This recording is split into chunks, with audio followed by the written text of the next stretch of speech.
Hello everyone, welcome to next जिस classes. आज के इस क्लास में हम आदिवासी विद्रोह जो हमने लास्ट क्लास में पढ़ा है उसी को ही कंटिन्यू करते हैं। आज की इस क्लास में हम पढ़ते हैं लिंगागिरी विद्रोह, छत्तीसगढ़ के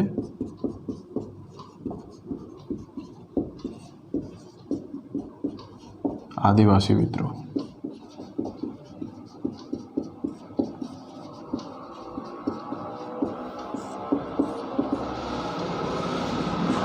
लिंगागिरी विद्रोह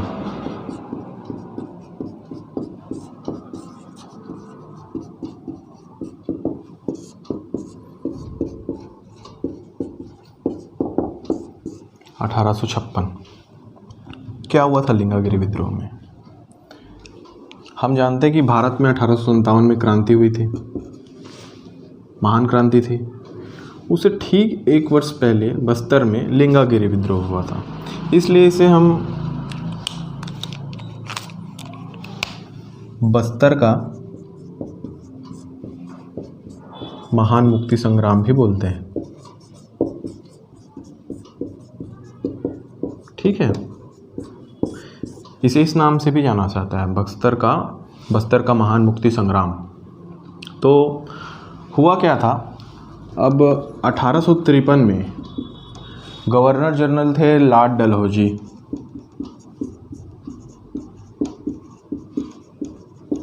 इन्होंने एक नीति लाई थी, हड़प नीति। क्या था ये हड़प नीति? क्या थी हड़प नीति? के तहत ऐसे राज्य जिनका कोई उत्तराधिकारी नहीं होगा वो अंग्रेजी शासन में मिला लिए जाएंगे। हुआ भी यही। नागपुर में शासक था उस समय, शासक थे रघुजी तृतीय। ये शासक थे। अब इनका कोई उत्तराधिकारी नहीं था, तो नागपुर का शासन चला गया अंग्रेजी शासन के पास, ब्रिटिश शासन के पास चला गया। अब नागपुर के शासन में बस्तर का शासन भी आता था, छत्तीसगढ़ का भी शासन आता था, दक्षिण कौशल। ठीक है, तो दोनों का शासन आता था। तो अब सीधे अब बस्तर जो है अंग्रेज़ों के हाथों में आ चुका था। अब अंग्रेज़ जो अपना भूविषयक प्रयोग करते रहते थे, उनका केवल एक ही सिद्धांत था, पैसा कमाना। व्यापारी थे, तो उन्होंने यहाँ इस क्षेत्र में कर लगाया।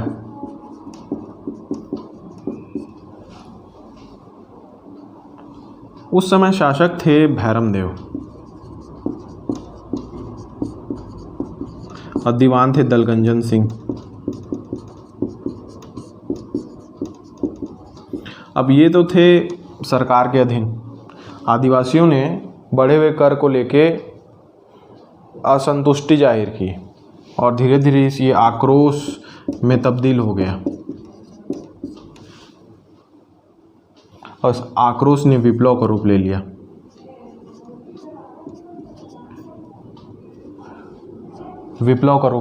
विद्रोह कर दिया आदिवासियों ने। किसके नेतृत्व में? बहुत ही इम्पोर्टेंट है। अब भोपालपट्टनम जमींदारी थी, उसके अंदर एक तालुका था लिंगागिरी।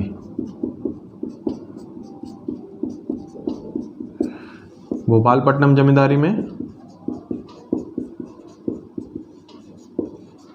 लिंगागिरी तालुका, और यहाँ के तालुकेदार कौन थे?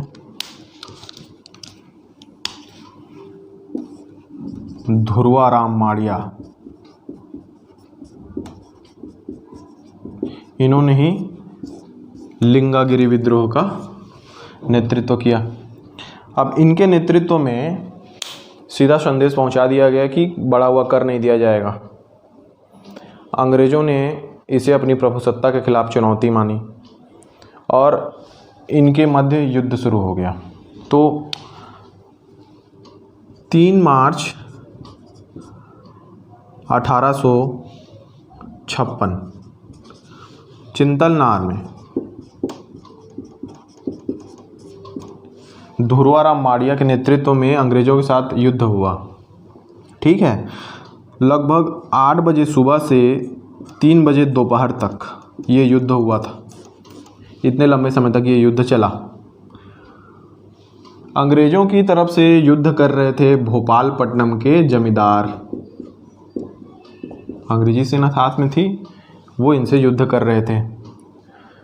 तो इस युद्ध में ये घायल हो गए भोपालपट्टनम, लेकिन धुर्वाराम माड़िया को पकड़ लिया गया, गिरफ्तार कर लिया गया।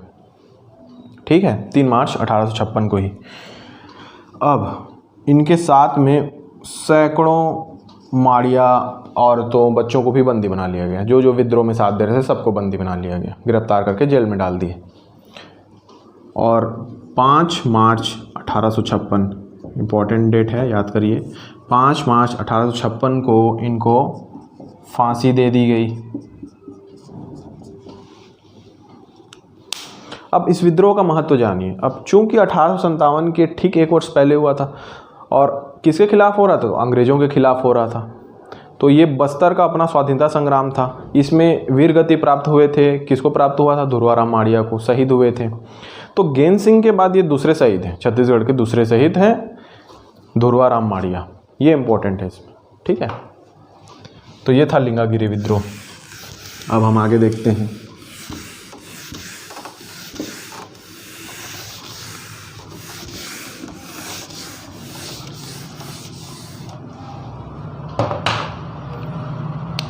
कोई विद्रोह।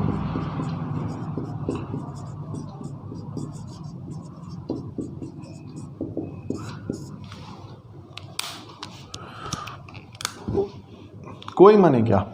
कोई माने वन और पहाड़ों में रहने वाली जनजाति। कोई जो है ये दोरली भाषा का शब्द है, दोरली भाषा का शब्द है। तो यहीं रहने वाली जनजातियों ने ये विद्रोह किया था। इस विद्रोह का मुख्य उद्देश्य क्या था? वनों की रक्षा। वनों की रक्षा। हम जानते हैं बस्तर जो है साल वनों का द्वीप है, ठीक है। बहुत सारे साल वृक्ष पाए जाते हैं, साल वनों का द्वीप है।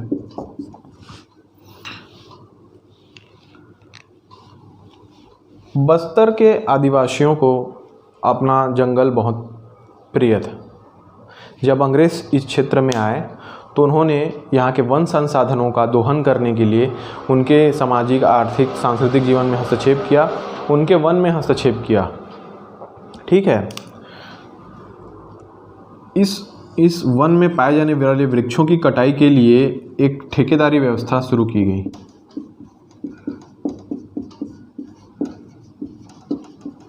और ठेका दिया गया हैदराबाद के निजाम को। किसको दिया गया? हैदराबाद के निजाम को ठेका दिया गया। और इस ठेके के कारण वो यहाँ पे वनों की कटाई करना शुरू कर दिए। अब ये आदिवासियों को गवारा नहीं था। क्या गवारा नहीं था? कि कोई आए इनके क्षेत्र में, इनके वनों को काटे, इनके वृक्षों को काटे, जो उनके लिए बहुत ही प्रिय हैं, बहुत ही उनके जीवन से जुड़ा हुआ ही चीज़ है एक। अभी यहाँ पे फोते कला के जमींदार कौन? फोते कला के जमींदार थे उस समय नागोल दोरला।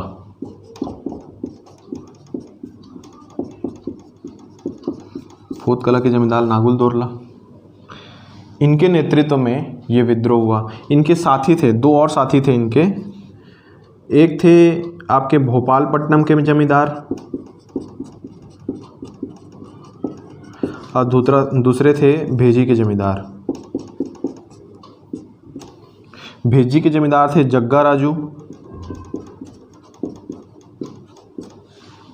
और भोपालपट्टनम के जमींदार थे राम भोई। ये इनके सहायक थे, इन्होंने विद्रोह में इनका साथ दिया।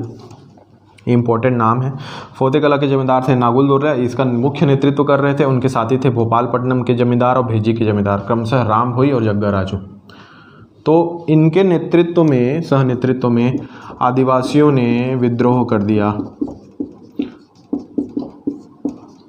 दिया और एक संदेश भिजवाया। किसको? ब्रिटिश शासन को, कि आप इस क्षेत्र में इस तरह से कटाई नहीं कर सकते, वन हमारे सामाजिक जीवन का हिस्सा है, आप इस कटाई को तुरंत बंद करवाइए। जब ब्रिटिश शासन को ये संदेश पहुंचा कि आदिवासियों ने विद्रोह किया है, तो उन्होंने इसे अपनी प्रभुसत्ता के खिलाफ चुनौती माना और बंदूकधारी सिपाहियों को लकड़ी काटने वाली जगह पर, जो वनों की कटाई वाली जगह पर नियुक्त कर दिया। दक्षिण बस्तर के आदिवासियों ने फिर इन पर हमला कर दिया। मसालों और धनुष बाण के साथ वो उस क्षेत्र में पहुंच गए। उन्होंने लकड़ी के टारों को आग लगा दी, लकड़ी काटने वालों का गला काट दिया और एक संदेश दिया। संदेश क्या था? 1 साल के वृक्ष के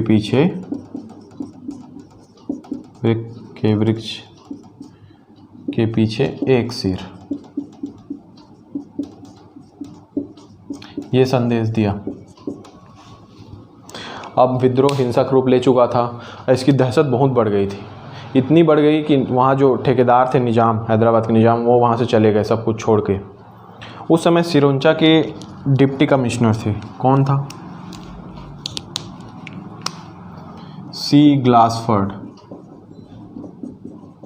ये डिप्टी कमिश्नर थे सिरोंचा के। उस समय बस्तर सिरोंचा डिप्टी कमिश्नरी के अंतर्गत आता था, इसलिए वहाँ के सी ग्लासफर्ड डिप्टी कमिश्नरी इस मामले को देख रहे थे।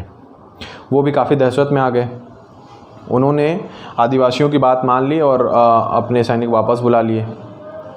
इस प्रकार देखें तो ये एक सफल विद्रोह था और एक काफ़ी जागरूक विद्रोह था। जागरूकता किसके लिए? वनों के लिए।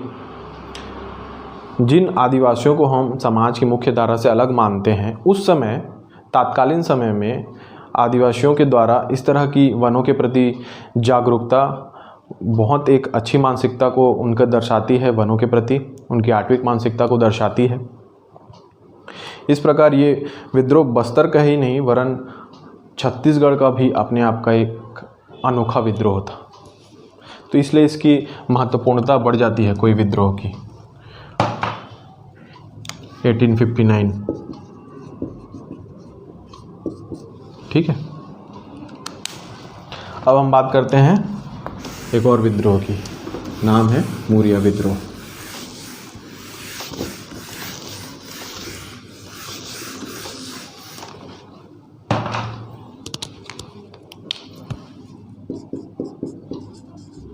मूरिया विद्रोह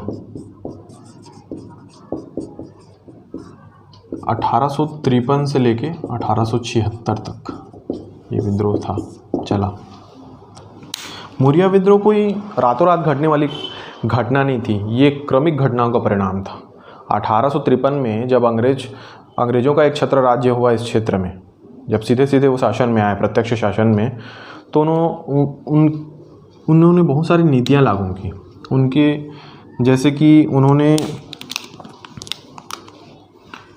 1864 में भूमि विषयक कानून लागू किया। उन्होंने नया प्रयोग किया, भूमि विषयक संबंधी नया प्रयोग, ठीक है। 1867 में गोपीनाथ को दीवान बनाया, कर बढ़ा दिया, कर बढ़ाया और अंग्रेज जो मुंशी थे, उन्होंने आर्थिक शोषण चक्र का जाल फैलाया। आर्थिक शोषण चक्र मतलब वो उनको पैसे देते थे और उनको ब्याज सूद के चक्कर में फंसा देते थे। आर्थिक शोषण चक्र का जाल फैलाया, ठीक है। नौकरशाही के द्वारा आदिवासियों पर अत्याचार,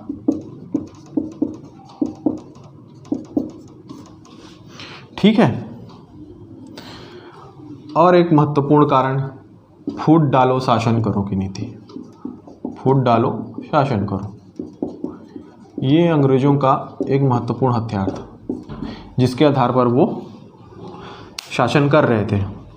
तो इन्हीं सब कारणों को लेकर आदिवासियों में, मौर्य आदिवासियों में एक आक्रोश जगा और आक्रोश धीरे धीरे विद्रोह का स्वरूप लेने लगा। इस घटना की शुरुआत ऐसे होती है कि जनवरी 1876 मरेंगा करके एक जगह है बस्तर क्षेत्र में। उस समय ब्रिटेन के सम्राट आए हुए थे बम्बई। उन्हीं को सलामी देने जा रहे थे भैरम देव। सलामी देने के लिए जा रहे थे। बीच में उनका रास्ता रोक लिया गया आदिवासियों के द्वारा, क्योंकि उन्हें आशंका थी कि जो दीवान गोपीनाथ हैं वो इनके जाने के बाद उन पर जुल्म ढाएंगे। लेकिन यहाँ पर गोपीनाथ ने आदिवासियों पर गोली चलवा दी काफिला रोकने के कारण, और कई आदिवासियों को बंदी बना लिया। एक जगह है कुरंगपाल। इस कुरंगपाल वाली जगह में सैकड़ों आदिवासियों ने हमला बोल दिया और अपने जो आदिवासी जो कैदी बनाए गए थे उनको छुड़वा लिया गया। आरापुर में एक बैठक बुलाई गई विद्रोहियों की। यहाँ झाड़ा सिरहा, बहुत इम्पोर्टेंट नाम है झाड़ा सिरहा, इनको नेतृत्वकर्ता बनाया गया। किसका? विद्रोह का। अब इन्हीं के नेतृत्व में विद्रोह आगे बढ़ने लग गया। अब संघर्ष जारी था। अब ब्रिटिश शासन की ओर से भैरमदेव पर दबाव बनाया जा रहा था कि इन पर विद्रोहियों पर अंकुश लगाया जाए। अब फिर भैरमदेव के आदेश पर आदिवासियों पर गोली चलवा दी गई। ठीक है, इस समय विद्रोही कमज़ोर पड़ने लग गए। बाद में फिर से झाड़ा सिरहा ने इन विद्रोहियों को संगठित किया और विप्लव के लिए प्रेरित किया। ठीक है, विप्लव के लिए प्रेरित किया। आम वृक्ष की टहनी, आम वृक्ष की टहनी को, आम वृक्ष की टहनी को क्रांति का प्रतीक बनाया गया। ठीक है, और करीब 3 से 5 हज़ार, हज़ारों की संख्या में 3 से 5 हज़ार थे लगभग मोरिया आदिवासी जो विद्रोही थे। इन्होंने 2 मार्च, ये इम्पोर्टेंट डेट है, 2 मार्च 1876 को जगदलपुर महल घेर लिया। जो महल था जगदलपुर का उसको घेर लिया। और इसी दिन बस्तर में 2 मार्च 1876 को काला दिवस मनाया गया। अब महल को घेर लिया था, ना तो यहाँ वो राशन जाने दे रहे थे, ना किसी प्रकार का कोई संवाद संदेश जाने दे रहे थे, ना ही कोई आवागमन था। सब चीज़ को बाधित कर दिया गया था। एक प्रकार से इनको बंद कर दिया गया था महल में। अब राजा, मंत्री, दीवान सभी आत्मसमर्पण की स्थिति में आ चुके थे। उसी समय दीवान गोपीनाथ, इन्होंने एक षड्यंत्र के तहत एक महिला थी, उसके पेच की हांडी में मोम में लपेटकर एक पत्र भेज दिया। किसको? ब्रिटिश अधिकारियों को। तो ब्रिटिश अधिकारियों ने इस संबंध में कार्यवाही शुरू की और एक संयुक्त सेना जगदलपुर में भेज दिया गया। रायपुर आसपास के क्षेत्र की सेना जो उनको भेज दिया गया जगदलपुर में। अब विद्रोह को शांत कराया गया।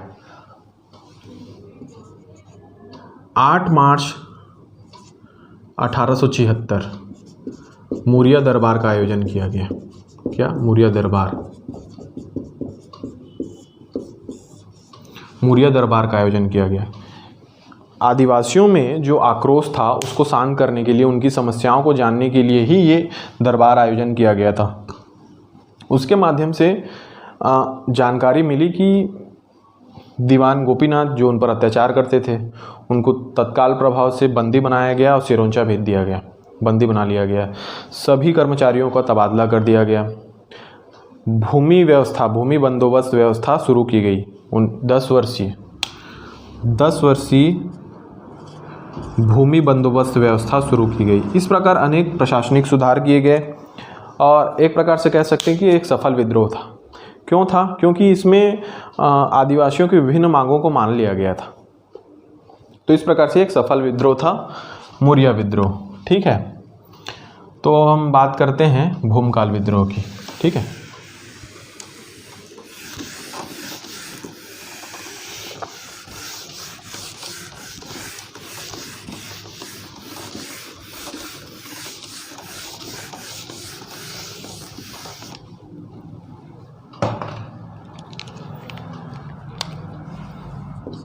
भूमकाल विद्रोह।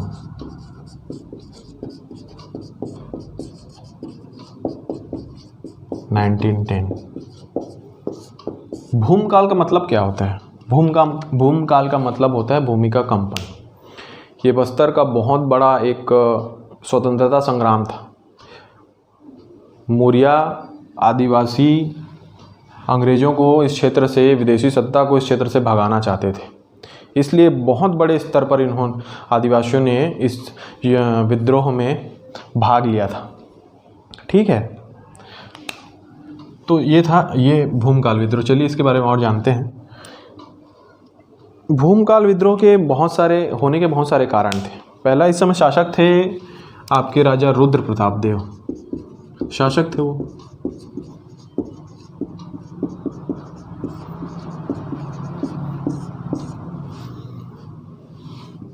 बहुत सारे कारण थे। पहला तो आदिवासियों के सांस्कृतिक और सामाजिक जीवन में हस्तक्षेप,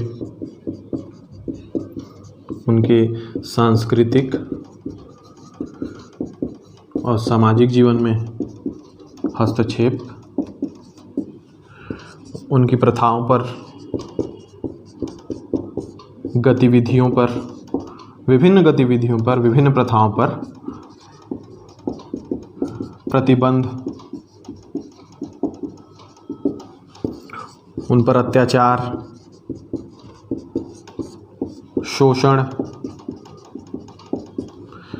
उनके राजा के व्यक्तिगत जीवन में हस्तक्षेप,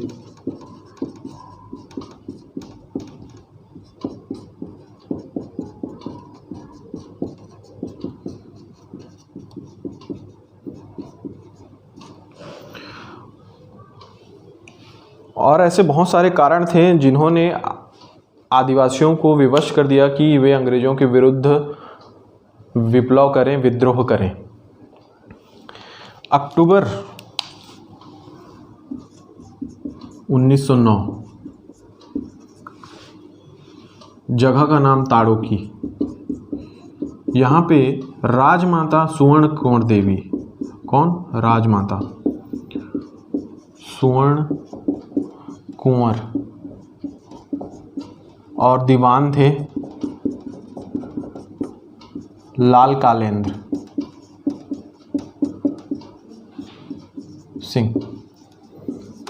इन्होंने ही आदिवासियों की एक बैठक बुलाई और आदिवासियों को विद्रोह के लिए प्रेरित किया। यहीं पर वीर गुंडाधुर,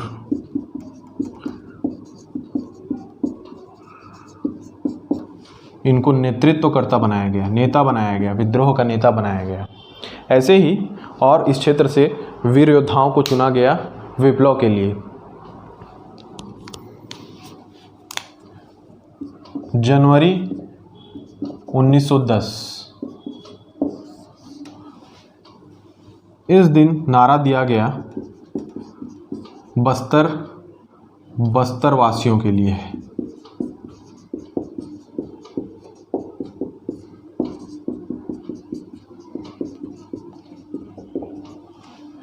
और क्रांतिकारियों को यह शपथ दिलाएगी कि बस्तर में जो हो स्वाधीनता संग्राम के लिए वे अपनी जीवन और धन दोनों का बलिदान कर देंगे। ऐसी उनको शपथ दिलाई गई। अब विद्रोह की शुरुआत होती है।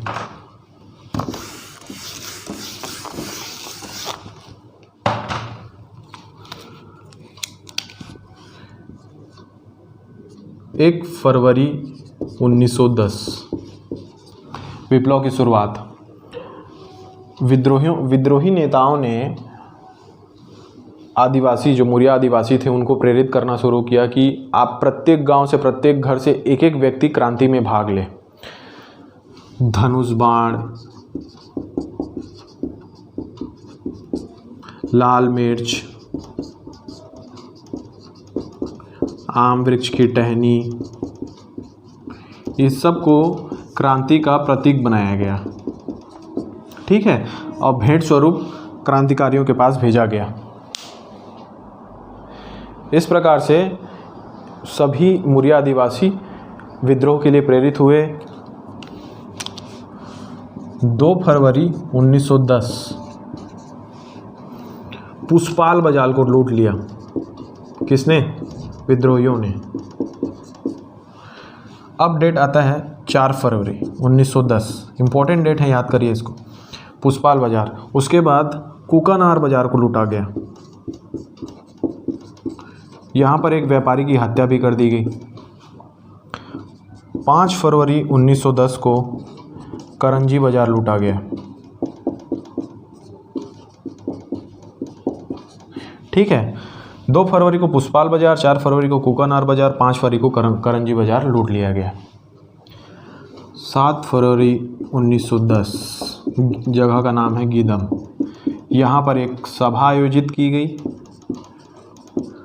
और मुरिया राज की घोषणा की गई। मुरिया राज की घोषणा।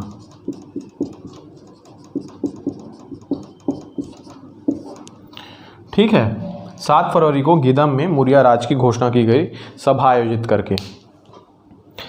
अब धीरे धीरे ये विद्रोह बढ़ता गया। अंग्रेज़ों ने इसे अपनी प्रभुसत्ता के लिए चुनौती माना और अब सीधे सीधे अंग्रेज़ों और विद्रोहियों के मध्य युद्ध होने लग गया। 16 फरवरी 1910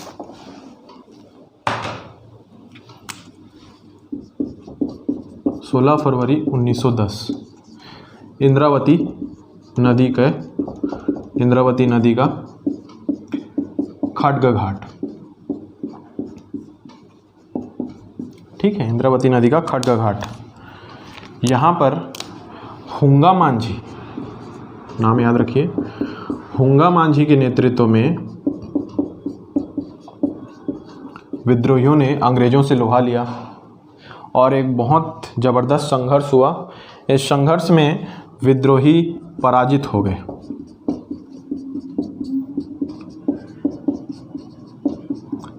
विद्रोही जो है पराजित हो गए। एक और इम्पॉर्टेंट डेट है 24 फरवरी 1910 गंगामुड़ा घाट। यहाँ पर भी अंग्रेज़ों और विद्रोहियों के मध्य ज़बरदस्त संघर्ष हुआ। विद्रोही पुनः कमज़ोर पड़ गए, परास्त हो गए। 25 फरवरी को वीर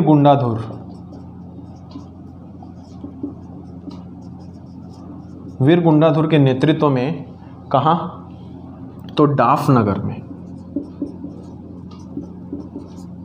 अंग्रेज़ों के साथ एक बहुत बड़ा एक संघर्ष हुआ। इस युद्ध में वीर गुंडाधुर ने एक बहुत ज़बरदस्त प्रहार किया अंग्रेज़ों पर। और छोटे डोंगर की जब हम बात करें तो छोटे डोंगर में आयुत महारा ने युद्ध किया। ठीक है, छोटे डोंगर में आयुत महारा ने। इस प्रकार विद्रोहियों ने अंग्रेज़ों को कड़ी टक्कर दी, लेकिन संसाधनों की कमी की वजह से अंग्रेज इन पर भारी पड़े। गेयर उच्च पुलिस अधिकारी गेयर, इन्हीं के नेतृत्व में विद्रोहियों का दमन कर दिया गया। अगर इस विद्रोह की बात करें तो यह विद्रोह 1 फरवरी 1910 से लेकर 29 मार्च 1910 तक चला यह विद्रोह। 29 मार्च 1910 तक यह विद्रोह चला। इस विद्रोह ने वाकई में अंग्रेज़ों की जड़ें हिला दी। भूमकाल विद्रोह अपने नाम को चरितार्थ करता है यहीं पर, क्योंकि उनकी भूमि काम गई। भूमकाल विद्रोह अंग्रेज़ों को उनकी नीतियों को बदलने के लिए मजबूर कर दिया। अब अंग्रेज आदिवासियों को, उनकी संस्थाओं को अधिक सम्मान देने लग गए। बैद्यनाथ पंडा की जगह पर जेम्स को दीवान बनाया गया। नए भूमि विषयक कानून लागू किए गए। इस प्रकार ये एक सफल विद्रोह था, भूमकाल विद्रोह। अगर इस विद्रोह में हम देखें तो अगर कांकेर के शासक, बस्तर के शासक विद्रोहियों का साथ देते तो यह विप्लव और बड़ा हो सकता था और हो सकता था कि अंग्रेज इस क्षेत्र को छोड़कर चले जाते, लेकिन ऐसा नहीं हुआ। लेकिन एक सफल विद्रोह था। इस प्रकार हमने इन लास्ट क्लास में और इस क्लास में छत्तीसगढ़ के आदिवासी विद्रोह को अच्छे से जाना, डिटेल से जाना। आई होप आप लोगों को चीज़ें समझ में आई होंगी, आप लोगों के लिए हेल्पफुल रही होंगी, आपको आपके अनुसार जानकारी प्राप्त हुई होगी। अगर वीडियो पसंद आया तो वीडियो को लाइक कीजिए और चैनल को सब्सक्राइब कीजिए। Thank you.